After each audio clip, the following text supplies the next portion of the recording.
దేవుని పరిశుద్ధ నామానికి మహిమ కలుగును గాక. ప్రభువును రక్షకుడు సర్వశక్తిగల దేవుడు మనల్ని ప్రేమించి మనకి ఇచ్చినటువంటి ఈ శ్రేష్టమైన ఉదయకాల సమయాన్ని బట్టి దేవుణ్ణి స్తుతిస్తూ ఉన్నాను.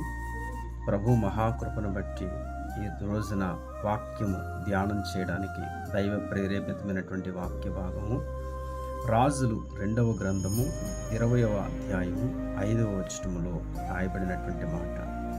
నీవు తిరిగి నా ప్రజల అధిపతి అయిన హిజ్కియా యొద్దకు పోయి అతనితో ఇట్లాను, నీ పితరుడైన దావీదునకు దేవుడగు యెహోవా నీకు సెలవిచ్చినదేమనగా, నీవు కన్నీళ్లు విడిచుట చూచితిని, నీ ప్రార్థన నేను అంగీకరించి ఉన్నాను, నేను నిన్ను బాగు చేసేదను, 3వ దినము నీవు యెహోవా మందిరమునకు ఎక్కిపోవదును.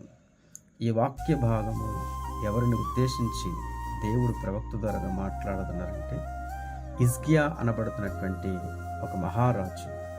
ఈ రాజుకి ఒక మరణకరమైనటువంటి వ్యాధి కలిగి ఉన్నది. ఈ వ్యాధిని బట్టి ఆయన మహారాజు, ధనవంతుడు కాబట్టి చేయవలసిన ప్రయత్నాలన్నీ కూడా చేసి ఉన్నాడు.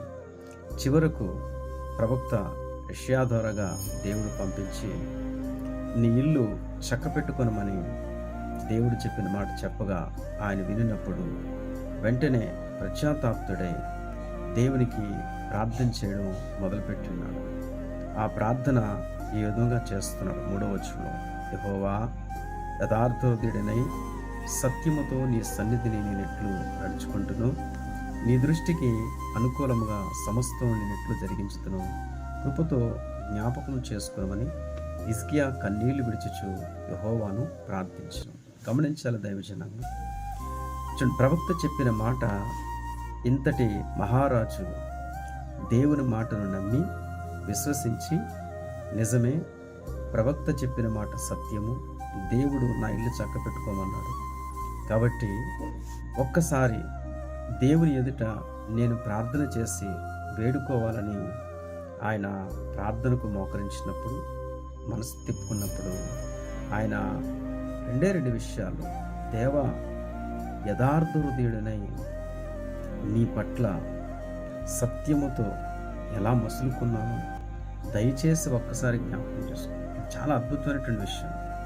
మనిషి సమృద్ధిలో ఉన్నప్పుడు, ఆరోగ్యంలో ఉన్నప్పుడు, అన్నీ బాగానే ఉన్నప్పుడు మనం యథార్థంగా ప్రవర్తించడం, సత్యముగా మసులుకోవడం చాలా కష్టం. ఎందుకంటే ఇప్పుడు పర్వాలేదు అని విలాసవంతమైన జీవితము దేవుని నిర్లక్ష్యం చేయడం జరుగుతుంది.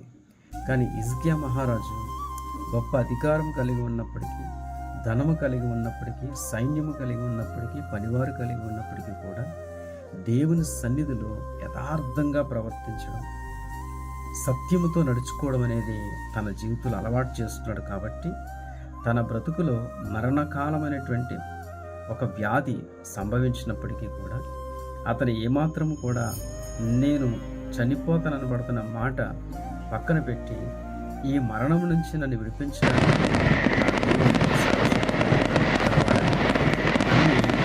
ఆయన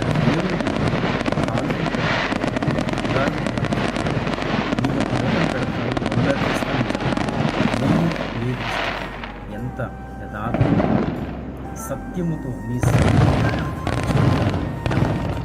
అద్భుతం అండి. ఈ దినాల్లో ఈ విధముగా భక్తిని కొనసాగించే భక్తులను మనం చూడలేకపోతున్నాం. ఇటు సేవకుల్లో చూడలేకపోతున్నాం, అటు విశ్వాసంలో కూడా చూడలేనటువంటి పరిస్థితి. వెంటనే ఆ ప్రార్థన ఆలకించినటువంటి సర్వశక్తి గల దేవుడు మరలా తన యొక్క ప్రవక్త అనబడుతున్నటువంటి యెషయాతో మాట్లాడి, నీవు తిరిగి నా ప్రజలకు అధిపతి అయిన హిజ్కియా యొద్దకు పోయి అతనితో ఇట్లను, నీ పితరుడైన దావీదునకు దేవుడగు యెహోవా నీకు సెలవిచ్చినదేమనగా, నీవు కన్నీళ్లు విడిచుట చూచితిని, 1, 2 ప్రార్థన అంగీకరించితిని, నేను నిన్ను బాగు చేస్తాను, 3వ దినమున నీవు యెహోవా మందిరమునకు ఎక్కిపోదు.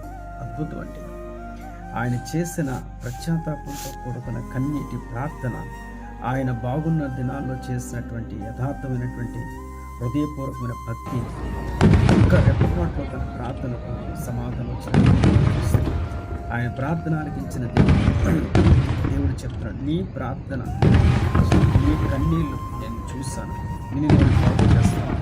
3వ దిన మందిరానికి తీసుకెళ్తాను. ప్రార్థన సమాధానం. మరి దేవుడు అతనికి చెప్పిన మాట ప్రకారం కన్నీళ్ళు తన లోకాన్ని బాగు చేశాడు. 15 సంవత్సరాలు ఆయుష్ 3వ దిన మందిరానికి తీసుకెళ్తాను.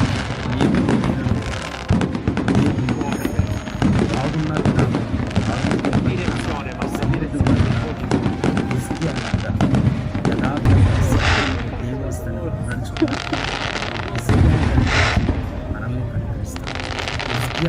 బ్రతికించిన